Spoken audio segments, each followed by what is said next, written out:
Welcome back, everybody. This week, we're taking a look at an ink that has been an enigma to me these last couple of weeks. This is Rohrer Klingner Alt-Goldgrün. Now, recently on Two Guys Zero Planners, I told Urban that this ink kind of reminded me of pea soup. It still does to an extent, but after forcing myself to use it for the last week or so, I think my thoughts on it may be changing slightly. So, a little bit of background. My first use of this ink came at the behest of another podcast co-host on the BYOB Pen Club, and my only other R&K ink that I'd tried up to that point was Scabiosa. I had been on an Iron Gall kick at the time, and my friends were trying to get me to branch out a little bit.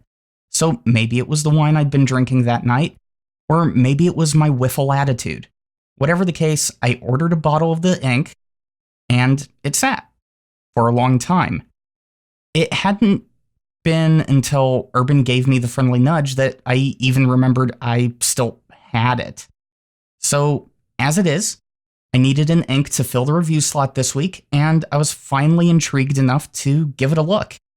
Speaking of which, let's go ahead and do that now.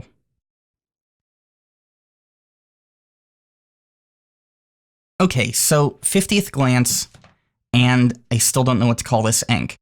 On one hand, I want to call it golden green. On the other hand, I still want to call it pea soup. Now, a quick Google search has it coming up somewhere between fern and light pea green. In some ways, I actually feel vindicated. Thank you, Google. On paper, though, I have to give it to this ink. It actually looks pretty good. In some ways, the color actually reminds me of the color of Captain Kirk's shirt in the original series. So, there we go. Original series green. That's my new name for this one. I like the shading that we get here. Now, granted, from this nib, it all looks super saturated, but look at the numbering here on the dry times, and you get a better look at the shading. It goes from the light TOS green to a rich golden green. And speaking of that dry time, the ink is fully dry by the 25-second mark, and that's not bad on Tomoe River paper, especially with this nib. And when we look at the saturation passes, you can see that this ink can go much darker on passes 3 and 4 than the super light color that you get in the lighter portions of my writing. And with this ink, yeah, there's not much differentiation between the final two passes, but that's more the nib and less the ink. It has a lot more saturation depth to it than that, but the nib really doesn't allow for that. Now, last bit before we take a look at the water sample, I like this ink blot. If there's anything about this ink that would make me like it, it's this. On the lighter sides, the shading is super smooth, and once the ink wants to saturate, it really kicks it into high gear. I mean, I like the depth that it creates, and in some of the darker sections, like right here, the shading really creates a nice depth of field to it, and you get kind of a three-dimensional look to the ink blot itself.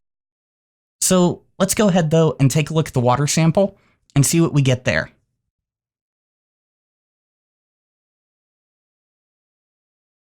Okay, so we've got our writing sample from the same nib on Rhodia dot pad. Now, I'm not expecting Solix or Scabiosa level of resistance on this one, because, well, it's not Iron Gall, but I am hoping for some, so let's get to the soaking.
Okay, wow.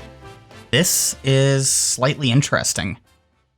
I mean, obviously not Solix or Scabiosa level of resistance, but I don't know. I was expecting a little more, but I'm still not disappointed. I mean, the color is completely gone. You can see from the A to B side here, but it's still recoverable. I mean, that is some heavy ghosting, but I can still read like exactly what I wrote, and that's pretty good. I would kind of hope for a little bit more, but overall, it's not bad. I mean, at least it's better than being able to sign this ink up as a magician for now you see it, now you don't.